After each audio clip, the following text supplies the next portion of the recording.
Pertanian memainkan peran penting dalam pemenuhan kebutuhan pangan lokal dan kesejahteraan masyarakat. Seiring dengan meningkatnya populasi penduduk, fenomena urbanisasi, dan berkurangnya lahan pertanian karena alih fungsi lahan, tantangan dalam mempertahankan ketersediaan pangan di Indonesia juga ikut meningkat. Data dari Global Food Security Index pada tahun 2022 menunjukkan bahwa ketahanan pangan Indonesia menduduki urutan ke-63 dari 113 negara. Indeks ketahanan pangan Indonesia di tahun yang sama sebesar 60,2, yang mana angka ini masih berada di bawah rata-rata global dan juga di bawah rata-rata negara Asia Pasifik. Meski dikenal sebagai negara agraris dengan jumlah pekerja sektor pertanian lebih dari 40 juta orang, Indonesia masih rutin melakukan impor bahan pangan. Pertanyaannya, kok bisa? Ternyata, lahan pertanian di Indonesia sudah banyak dikonversi menjadi berbagai fungsional lainnya, seperti jalan tol, bandara, perumahan, dan masih banyak lagi.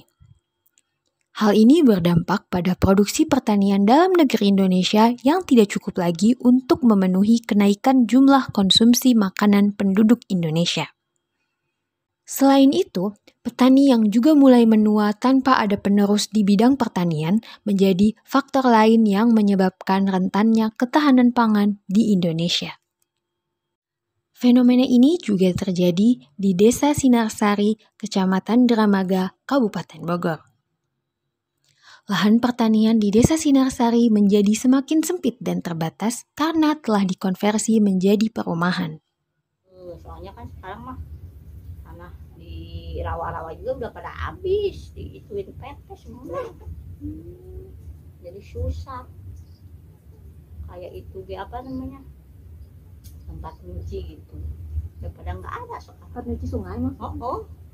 Sungainya digusur juga? Oh, sungai juga dibeli. Iya, sungainya dibeli juga. Nanti kalau dibangun apa pasti nggak ada. Dibikin jalan, bikin itu.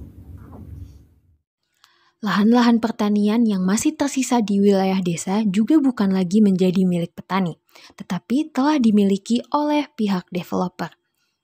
Para petani hanya memanfaatkan lahan yang belum dilakukan pembangunan perumahan untuk aktivitas pertanian mereka.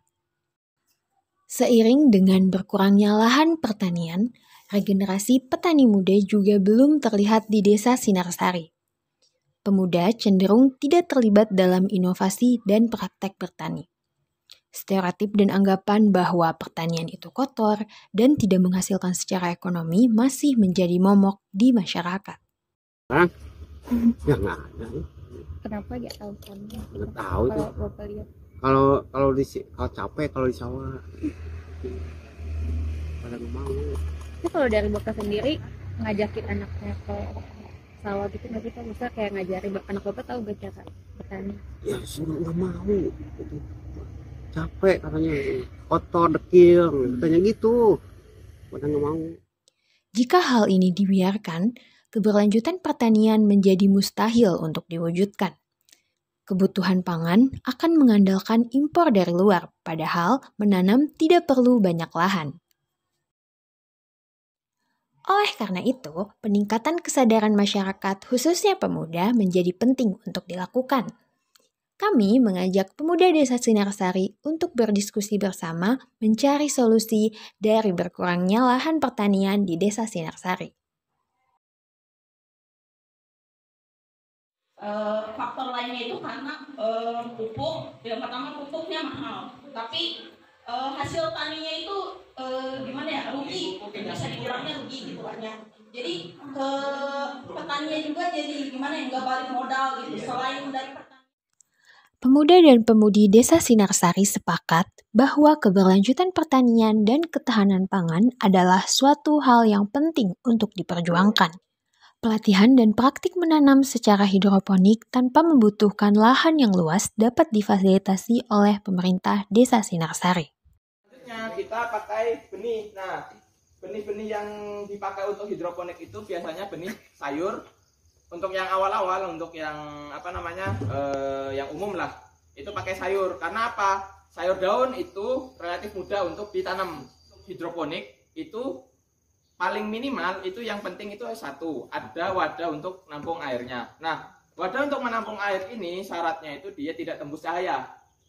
Yang penting nggak transparan, kayak gini nih transparan. Nah, ini nggak disarankan untuk Yang bisa dilakukan oleh pemerintah diantaranya pengadaan benih, pemberian penyuluhan pertanian, dan monitoring serta evaluasi secara berkala. Demi keberlanjutan bangsa Indonesia dan keberlanjutan pertanian Indonesia, salam pertanian.